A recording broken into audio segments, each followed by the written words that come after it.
مانتا ہوں کہ یہ جس طرح لوگ چاہتے ہیں کہ یکدم آرام آ جائے، تو اس طرح کئی بیماریوں میں نہیں آتا، لیکن خدا کے فضل سے بہت ساری بیماریوں میں ہومیوپیتھک ایلوپیتھی سے تیز شفا دیتی ہے۔ میں نے اپنی زندگی میں ایسے ہزاروں کیسز دیکھے ہیں کہ جن کو ایک خوراک دی گئی اور خدا نے ان کی کیا پلٹ دی۔ تو اس طرح حضور نے فرمایا کہ گردے کی درد میں ایکونائٹ 1000 اور بیلاڈونا 1000 ملا کے 15 منٹ کے وقفے دیں، آپ کے گردے کی درد ٹھیک ہو جائے گی انشاءاللہ، اور ایسا ہوتا ہے۔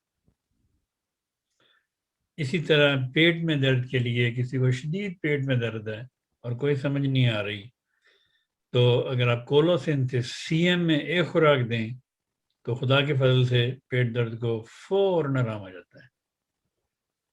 تو اس طرح کی بے شمار مثالیں اور بھی دی جا سکتی ہیں، لیکن ہومیوپیتھی میں ایک تو سائیڈ ایفیکٹس اس کے اس طرح نہیں ہیں جس طرح ایلوپیتھک دوائیوں میں ہیں۔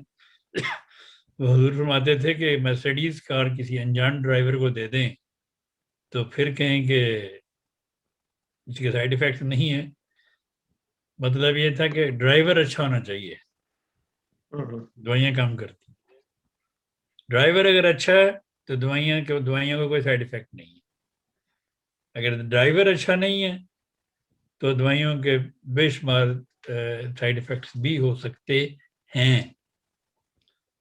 مثلا اگر آپ نے مرکری کے بعد لیشیا کھا لی تو آپ کے دانت ہلنا شروع ہو جائیں گے۔ میں نے مثال دے رہا ہوں ایک بس۔ تو اس طرح اس کے لیے ڈرائیور اچھا ہونا ضروری ہے۔ دوائیں تو خدا کے فضل سے تیر بہدف کام کرتی ہیں۔